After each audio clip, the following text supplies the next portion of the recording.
आई तू पैसे नाही स्वप्न जाळलीस माझी।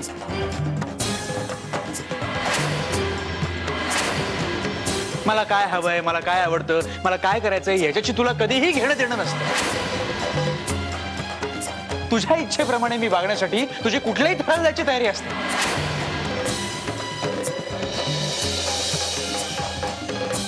अगं मग हा त्रास संपवण्यासाठी अजून एक मार्ग होता की तुझ्याकडे, त्या पैशांच्या ऐवजी मला जाळायचंस।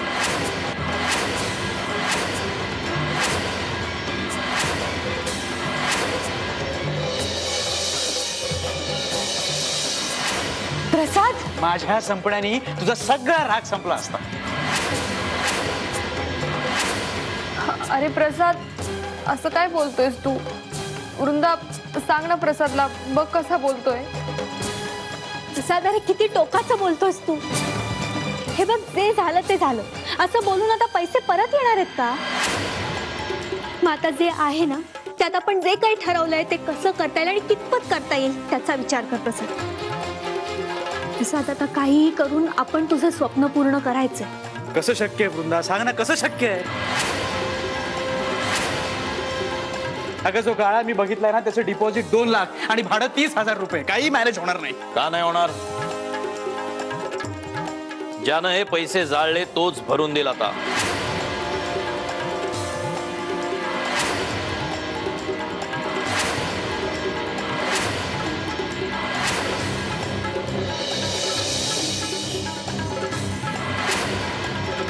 जेवढे पैसे जाळले तेवढे पैसे कांता भरून देईल।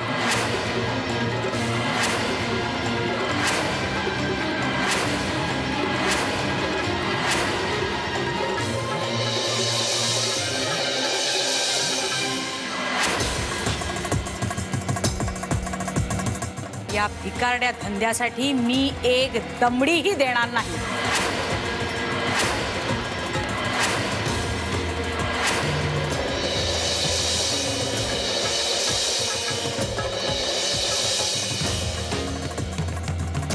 माझा धंदा भिकारडा? हा अगं हे ठरवणारी तू कोण? आणि जर तुम्हाला पैसे दिलेच नव्हतेस तर मग जाळलेस तरी कशाला? का सूड उगवलास तू माझ्यावरती?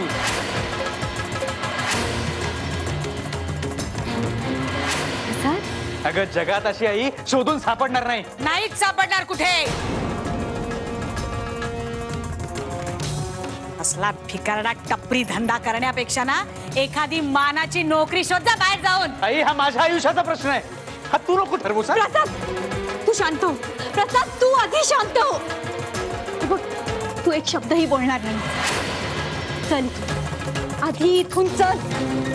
चल प्रसाद।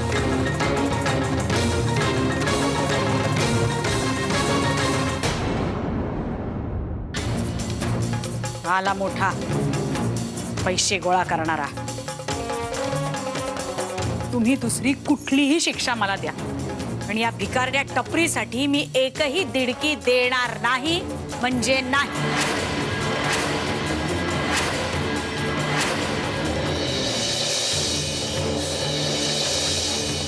यापुढं तू मला तुझं तोंडही दाखवू नकोस, माझ्या समोरही येऊ नकोस। जा, तुझं तोंड काळं कर।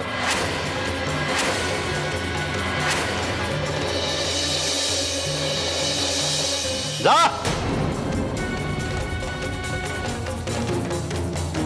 हिला शिक्षा मान्य आहे तर थांब।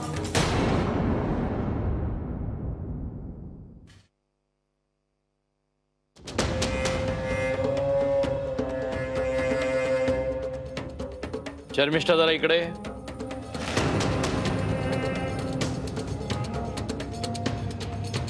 तुझ्या मेकअप बॉक्स मध्ये काजळ आहे का? हो बाबा, माझ्याकडे पण आहे काजळ, आणू का? वाह, छान। दोघी घेऊन या डब्या।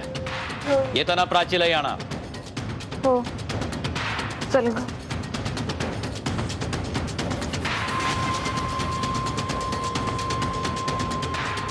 तुम्ही नक्की काय करणार आहात? मी कोण काय करणार हो? हं? या घरातल्या कर्त्या करविता आपणच आहात ना।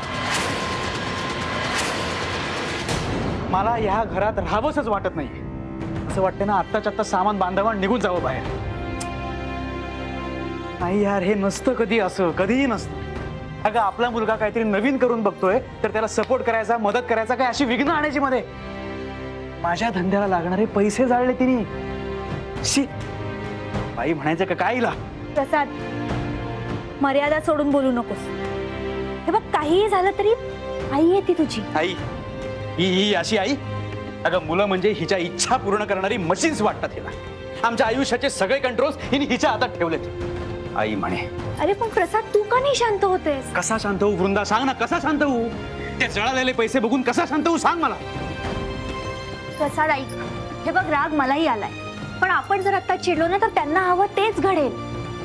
प्रसाद, त्यांना तुझं हॉटेल सुरू झालेलं नकोय, पण म्हणून आपण का चिडायचंय? आपण चिडण्यात वेळ वाया घालवण्यापेक्षा शांत डोक्याने विचार करणं गरजेचं नाही वाटत का तुला?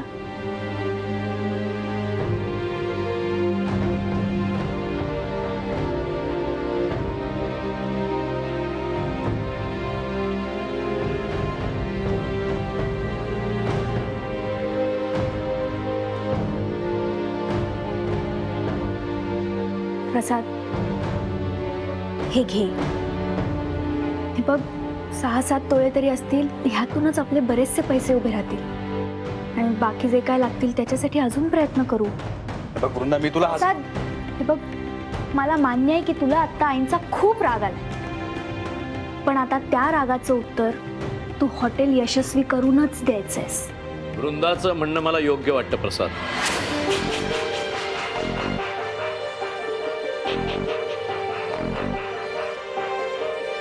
आणि तुझी जी काही तूट आहे ना ती मी भरून देतो.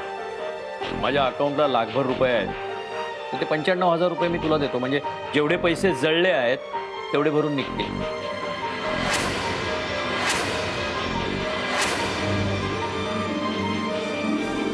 हो प्रसाद, आणि एवढं सगळं घडूनही जर आपण थांबलो नाही ना तरच आईंना एक चांगला धडा मिळेल. अगं पण ती धडा घेईस तोपर्यंत आपण आपले असे हाल सोसत राहायचे? अजिबात नाही. कांता जेव्हा जेव्हा चुकेल तेव्हा तिला शिक्षा होणारच. पण किती झालं ना प्रसाद, तरी ती आपली आहे. आता माझ्या नशिबी अशी बायको, तुझ्या नशिबी अशी आई आणि वृंदाच्या नशिबी अशी सासू आली. आता हे आपण बदलू तर शकत नाही ना, तिला टाकून तर देऊ शकत नाही. आपण तिला सुधारण्याचा प्रयत्न करायचा. ती सुधारेल तेव्हा सुधारेल, आपण थांबायचं मात्र नाही. मला आईचा खूप राग आलेला आहे आणि तिला शिक्षा व्हायलाच पाहिजे. खाली ये.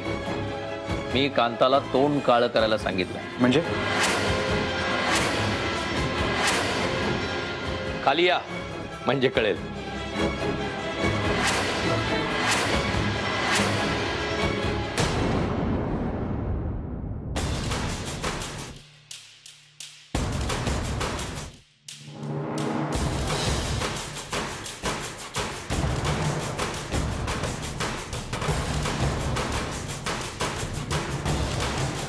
मी तुला शेवटचं विचारतोय कांता, ज्या नोटा तू जाळल्यास तेवढे पैसे प्रसादला भरून देणार आहेस का तोंड काळं करणार आहेस? मी फुटकी दमडीही देणार नाही.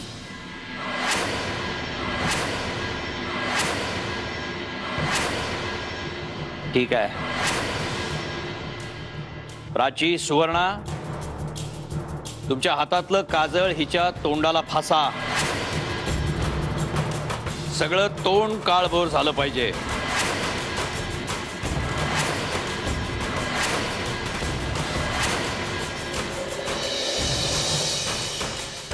नाही बाबा, बाबा काहीतरीच काय बोलताय. मी नाही करणार हे, मलाही नाही जमणार.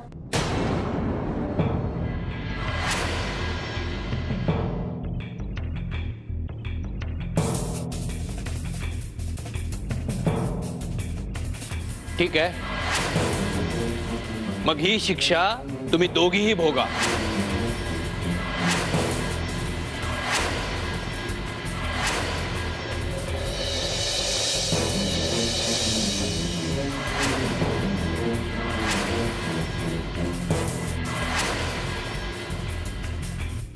नाही, नको बाबा.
खाली जाऊया.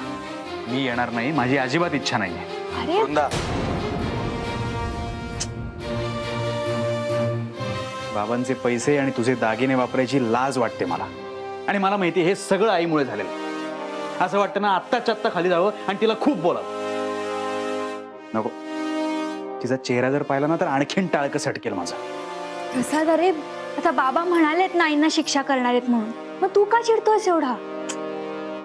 ऐक, चल आपण खाली जाऊया. येणार नाहीये ग.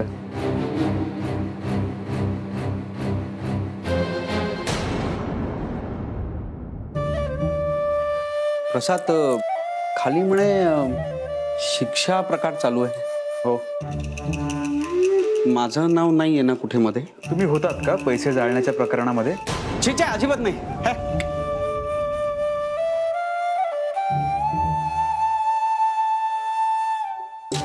अलंकारची शपथ नाही. काय सुवर्णाने मला जेव्हा सांगितलं ना तेव्हा हे सगळं कळलं. आधीच कानफाटे म्हणून नाव पडलंय म्हणून तिकडे फिरकलो सुद्धा नाही मी. बरं झालं गेला नाहीत ते. आणि यापुढेही तिकडे अजिबात फिरकू नका.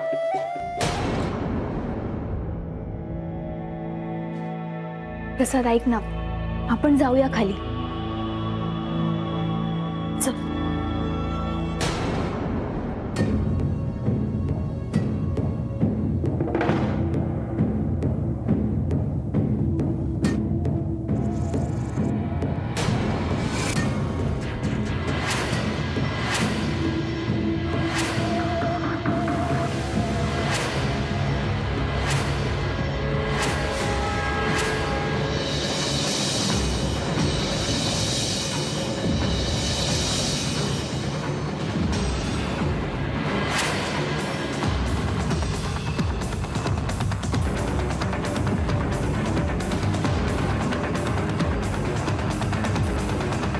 आता तू एक काम करायचंस का? आता आपला प्रसाद नवीन हॉटेल टाकतो या आनंदा प्रित्यर्थ मिठाईच्या दुकानातून मिठाई आणण्यासाठी असा चेहरा घेऊन तू आता बाहेर जायचंस.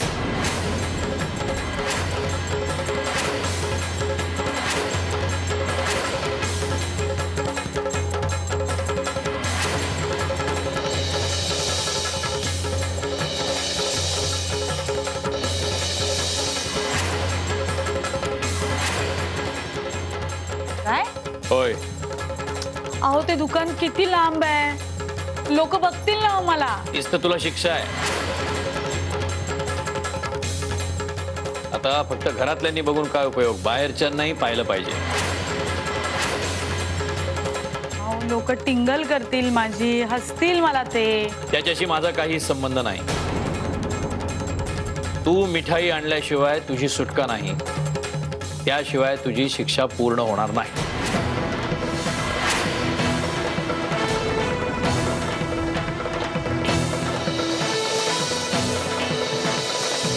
अहो सोसायटीतल्या बायकांसमोर काय इज्जत राहील माझी? नावं ठेवतील ते आपल्याला. आणि मग शहरात सगळीकडे बातमी पसरेल. एकदा का शहरात बातमी पसरली की नातेवाईक येतील घरी चौकशीला. बापरे, मग नातेवाईक आले की न्यूजवाले, पेपरवाले, त्याचे मलाही कल्पनाच करवत नाहीये. नको, मी पैसे द्यायला तयार आहे.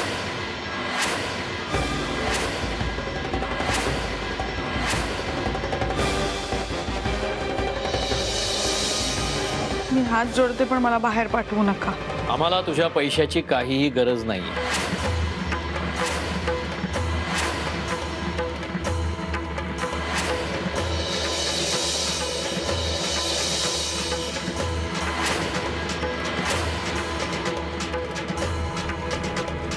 आमची व्यवस्था झाली. तू बाहेर जाऊन मिठाई आणायलाच पाहिजेस.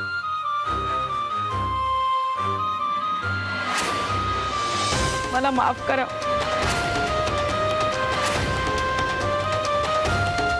पण मला बाहेर पाठवू नका.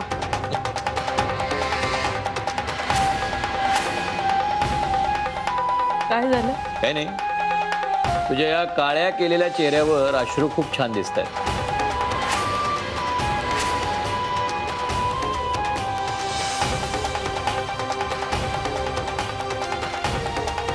असा मला हवं तेवढं हसा, पण मला बाहेर नका हो पाठवू. मी जाळलेले सगळे पैसे द्यायला तयार आहे. मग चेक लिहून दे.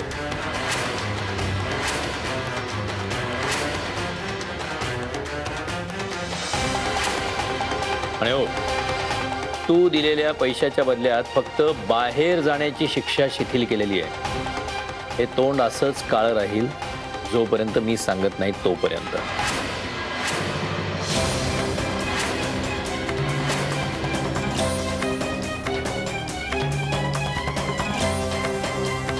सुवर्णा, प्राची, आत्ता हिचं तोंड जेवढं काळं आहे ते तसंच काळं राखण्याची जबाबदारी तुमची. रंग उतरला की पुन्हा फासायचं.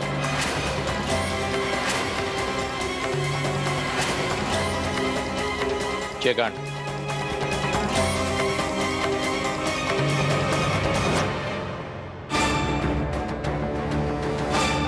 चला पोरीनो, तुम्ही निघा.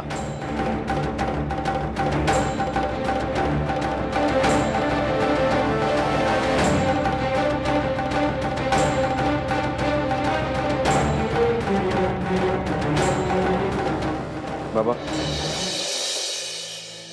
बाबा, तुमचे पैसे आणि वृंदाचे दागिने वापरण्याच्या पापातून सुटका झाली माझी. कांता चेक देईल, 2-3 दिवसात पैसे येतील. पण तुम्ही तोपर्यंत थांबू नका, लगेच कामाला लागा.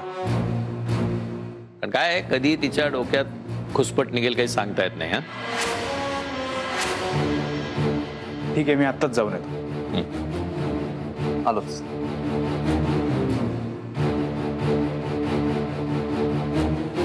बाबा, नाडकर्णी सरांचा फोन आला होता. ते उद्या घरीच येणार आहेत. माझ्याकडून पेपर सोडवून घेणार आहेत. मी जाऊ अभ्यासाला? हो. वृंदा, 1 मिनिट. बेस्ट लक.